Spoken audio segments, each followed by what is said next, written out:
Assalamualaikum warahmatullahi wabarakatuh. Bapak-bapak, ibu-ibu, adik-adik, anak-anak, teman-teman semuanya dimanapun Anda berada. Semoga di pagi hari ini semuanya dimudahkan, dilancarkan urusannya, selalu diberikan kesehatan yang barokah. Amin, amin ya rabbal alamin. Di sini saya mau berbagi mengenai wabah yang melanda Indonesia, khususnya seluruh dunia juga terpapar atau terdampak adanya virus COVID-19 atau corona. Saya mengalami penyakit tersebut atau terdampak virus corona di pertengahan bulan Juni 2021. Awal mula saya juga tidak tahu karena ada di mana. Padahal selama ini kami keluarga menerapkan protokol kesehatan yang dianjurkan pemerintah, yakni menggunakan masker, pelindung face shield, jarang keluar rumah kalau nggak benar-benar penting, tidak berkerumun, selalu mencuci tangan. Intinya adalah menjaga kebersihan. Tapi apalah daya, penyakit ini benar-benar menggila. Bukan hanya kami, teman-teman rekan-rekan dokter pun, medis, akademis, hampir semuanya banyak yang kena, bahkan banyak yang meninggal. Baik, di sini saya berbagi pengalaman, atau istilahnya bukan pengalaman dalam hal kebaikan atau kejelekan. Di sini istilahnya, mari kita sama-sama berwaspada. Kita syukurin, kita mungkin dapat ujian dari Gusti Allah, Tuhan yang Maha Kuasa, mengenai penyakit ini. Awal yang saya rasakan adalah sepulang daripada pekerjaan. Kebetulan saya adalah seorang kontraktor. Contoh, waktu itu kalau nggak salah hari Senin, pulang dari pekerjaan sekitar jam 2 siang, badan rasa gak enak. Mungkin saya merasa adalah kecapean. Sore harinya saya diantar istri ke dokter di sebelah daerah rumah. Di situ dokter mendiagnosa saya terkena radang. It's okay. Setelah kami diberi resep, ada beberapa obat yang harus saya minum, termasuk vitamin. Tetapi malam harinya badan terasa sangat sakit sekali. Sampai-sampai anak saya yang laki-laki membantu memijit punggung, ngasih minyak gosok. Disitulah saya terasa. Begitu dikasih olesan minyak tersebut tidak berbau. Jadi istilahnya badan panas. Tapi saya tidak syarat. Saya biasanya seperti itu adalah saya pernah merasakan sakit-sakit seperti itu adalah meriang biasa. Saya telepon salah satu teman dokter, beliau menganjurkan untuk tes darah lengkap. Akhirnya malam itu juga saya berangkat ke lab populer yang ada di dekat rumah di Indonesia.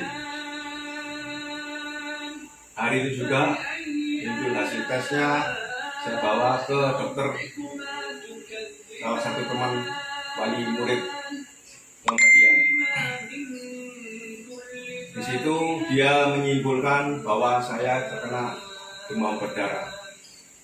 Saya dikasih kembali lagi resep melalui dokter tersebut, beberapa obat yang harus saya beli. Itu pun saya minum. Besok paginya badan tetap terasa sangat sakit sekali, Mas ya. Saya kembali lagi saya kontak dokter tersebut, saya omongkan bahwa ada beberapa bagian badan yang terasa kayak mual dan segala macam. Beliau mengajukan ke lab lagi yang kedua. itu sarannya kalau nggak salah 5 kali cek darah baru ketahuan penyakit apa. Di hari kedua saya datang lagi ke lab, lagi-lagi dokter teman saya tersebut mendiagnosa saya kena penyakit tipes. Nah, di situ saya kembali lagi diberikan resep. Saya harus meminum obat gejala tipes tersebut. Malamnya badan, kepala tambah pusing. Saya coba kontak teman dokter di jamaah haji. Beliau menganjurkan supaya tidak gambling atau tidak pikir kemana-mana.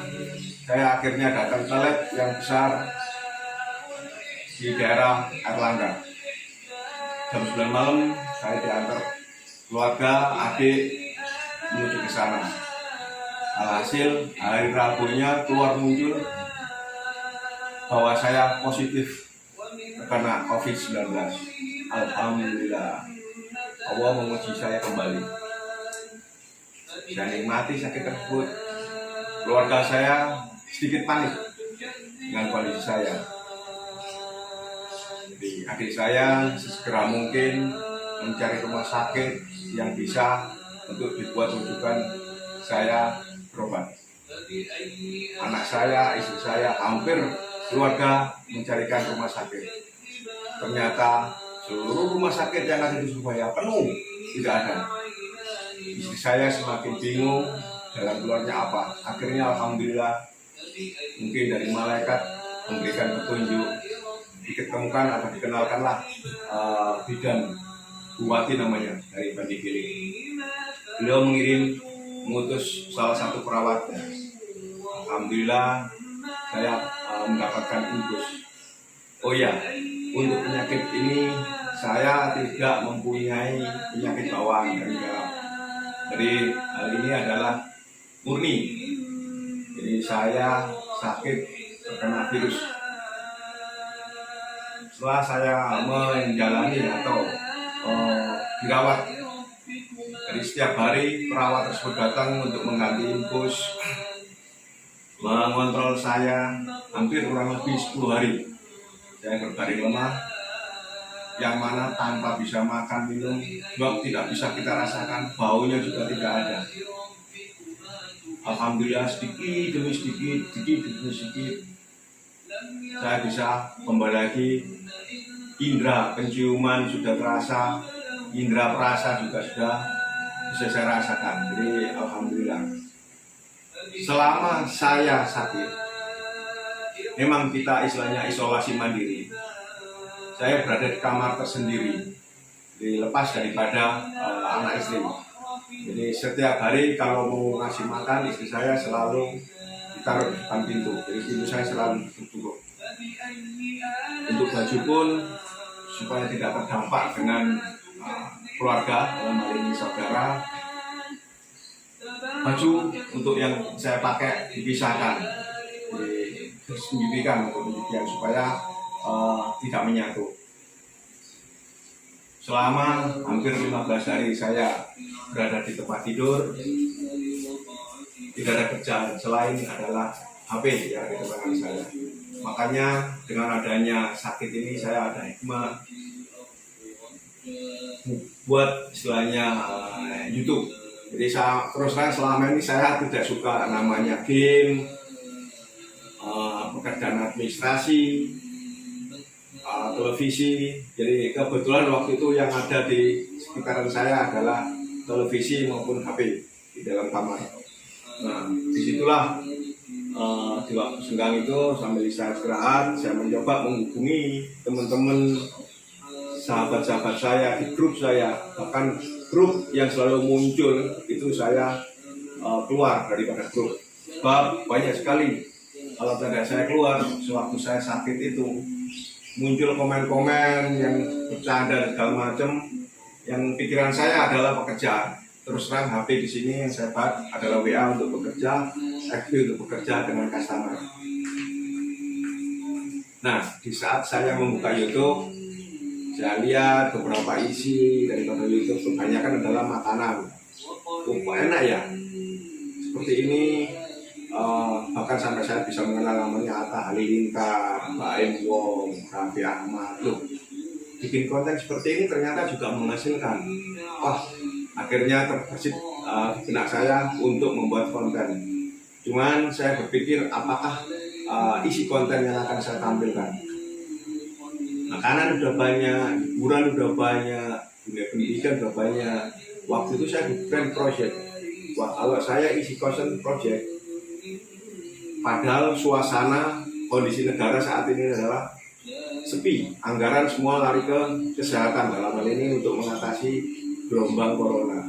Pasti project juga sedikit sepi. Sambil berlalu, saya terbesit kebetulan saya punya usaha peternakan kambing. Inilah salah satu awal konten YouTube saya yang saya buat adalah mengenai ternak kambing. Moga-moga di belakang hari, di kemudian hari, saya terus terang ingin membuat konten mengenai dunia usaha, dunia ilmu, istilahnya pendidikan, apa yang bisa saya tularkan, spiritual, dalam ini sedekah, dan yang paling penting adalah riba. Bagaimana kita berperang terhadap riba.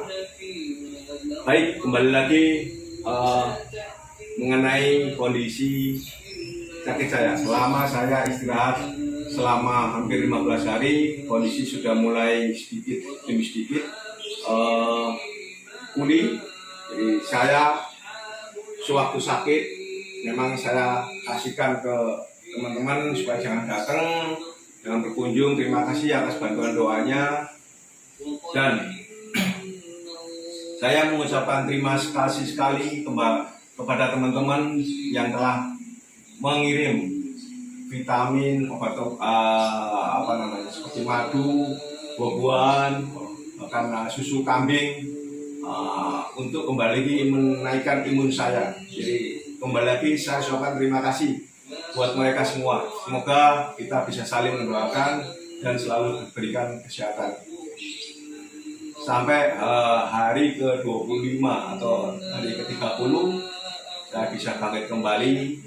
Saya bisa keluar rumah. Kebetulan disarankan waktu saya buka-buka informasi di YouTube bahwa bagaimana pasca setelah sembuh, itu pun ternyata kita harus memanaskan diri di terik matahari. Itu pun diatur jamnya adalah jam 10, jangan jam 8 terlalu pagi, sebab vitamin yang dibutuhkan adalah vitamin D2, dan adanya vitamin D2 itu adalah di jam 10 pagi. Jadi itu pun dilakukan jangan terlalu lama, kurang lebih 10-20 menit. Itu akhirnya saya lakukan berulang-ulang, tetapi sewaktu itu masih terasa dada tersengal-sengal, batuk masih ada. Kembali lagi saya dapat mencari inputan siapa saja yang sudah pernah mengalami dan bagaimana mengatasi. Jadi kembali lagi saya sarankan kepada Bapak Ibu, siapapun yang terdampak, nggak usah panik.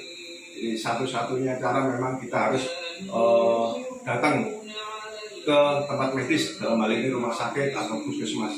Ingat, corona atau COVID-19 bukan aib, tetapi kita harus waspada, kita harus melaporkan kondisi kita supaya tidak terdampak terhadap keluarga atau teman yang lain. Kebetulan pemerintah sendiri menyorotin apabila salah satu keluarga rumah terkena, untuk segera melaporkan supaya bisa dipantau oleh yang berwenang, dalam hal ini Satgas COVID. Saya sendiri pun dihubungi dari pihak Satgas, dalam hal ini Kecamatan Wonokromo. Saya sudah koordinasi, saya laporkan apa adanya kondisi saya, dan ditindaklanjuti dari Puskesmas Jagir, wilayah tempat tinggal saya. Jadi alhamdulillah saya terima kasih terhadap pemerintah yang memperhatikan kondisi warganya. Selama saya isoman, tidak ada kegiatan selain saya tidur, makan, lihat YouTube, memanaskan diri atau cari. Baiklah, bapak-bapak, ibu-ibu, saudara-saudara semua, sahabat teman saya, apabila terjadi atau mengalami pandemi COVID-19, yang pertama, tidak usah panik. Yang kedua, segera datang ke puskesmas atau rumah sakit terdekat untuk tindak lanjut berikutnya. Ketiga,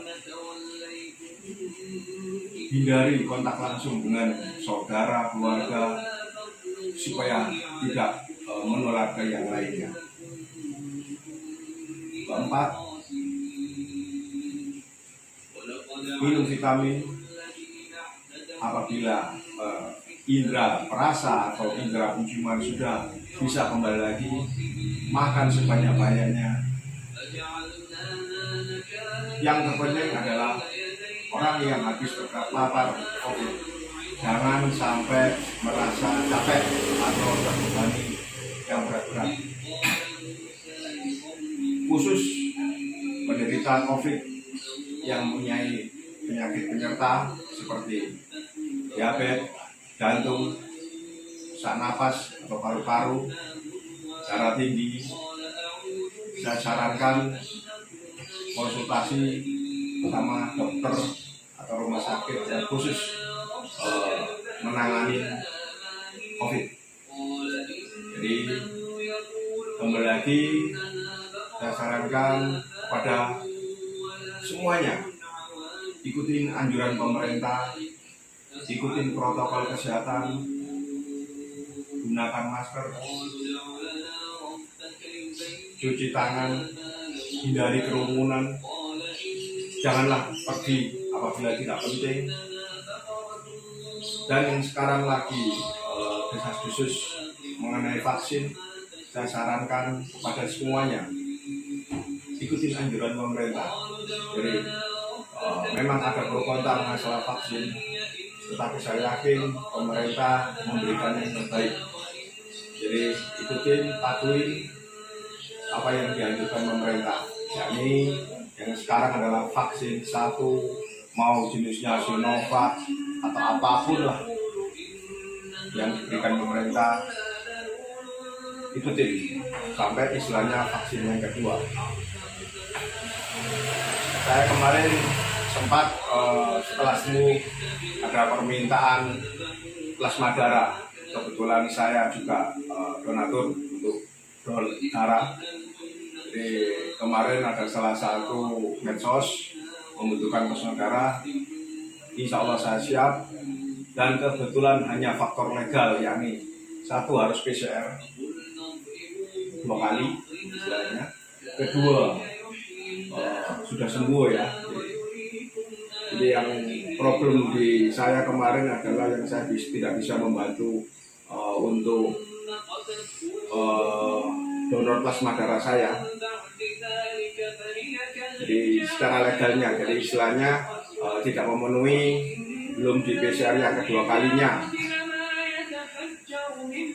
Mungkin saat ini saya sudah bisa memenuhi, jadi cuman kembali lagi saya sudah ada PCR pertama dan swab antigen. Jadi yang kebetulan kemarin PCR saya pribadi, yang swab antigen melalui puskesmas dan alhamdulillah sudah negatif. Di sini siapapun yang membutuhkan plasma darah, kebetulan golongan darah saya adalah B+, monggo bisa hubungi saya. Siapapun yang menginginkan plasma darah bisa nanti komen di bawah. Kembali lagi, ikutin anjuran pemerintah, ikutin protokol kesehatan, jagalah kebersihan buat kepentingan kita bersama. Mungkin ini yang bisa saya sampaikan mengenai COVID. Jadi COVID itu memang ada, ya, jangan diremehkan. Di hampir semua wilayah Indonesia terdampak adanya COVID ini. Untuk pasca sembuh, jadi kebanyakan secara umum pasien corona atau atau penderita corona yang setelah sembuh itu biasanya masih mengalami sesak-sesak atau tersengal-sengal untuk napasannya atau batuk. Nah, saya selama ini kebetulan saya waktu itu baru mengetahui setelah sembuhnya. Sebenarnya waktu sakit pun itu dianjurkan, disarankan adalah menghirup udara untuk melonggarkan paru-paru. Jadi ada yang saya tahu sih COVID virusnya itu menyerang ke paru-paru, soalnya gitu, melalui hidung, sinus sampus segala macam itu ke paru-paru atau lambung. Nah, untuk itu saya ada pengalaman siapkan air panas kurang lebih 3-4 gelas, masak mendidih sampai keluar uapnya yang cukup panas, tetesin minyak kayu putih kurang lebih 5 tetes lah, merek sembarang apapun boleh, cari sarung ataupun selimut. Caranya adalah seperti ini, tutup tangki tersebut supaya uapnya ada di dalam, hirup keluar dari mulut, hirup lagi keluarkan dari mulut, sampai kira-kira semampu Anda bisa melakukannya. Itu untuk melonggarkan atau mengeluarkan dahak yang ada di dalam paru-paru. Berikutnya, setiap Anda berolahraga bangun pagi, saya yakin kalau sudah istilahnya sudah enak karena segala macam bisa bergerak, lakukan yang namanya pernapasan full. Bisa diikuti nanti. Yang pertama adalah hirup udara keluarkan mulut sebanyak 5 kali. Setelah itu miring, bawah, tahan pakai tangan, kembali lagi selama 5 kali, diulang-ulang. Yang ketiga, tengok ke atas selama 5 kali. Habis itu tangan ke atas, hirup, tahan, keluar selama 5 kali. Begitu juga dari samping ke atas, hirup, tahan selama 5 kali. Lakukan berulang-ulang, tahan, hirup, keluarin dari mulut. Demikian. Sebelum saya menutup testimoni saya, jangan lupa ada subscribe yang di bawah warna merah, lonceng Anda ketuk sekali juga untuk mengikuti pengalaman atau ilmu yang saya tuangkan di YouTube berikutnya. Demikian yang bisa saya sampaikan. Assalamualaikum warahmatullahi wabarakatuh.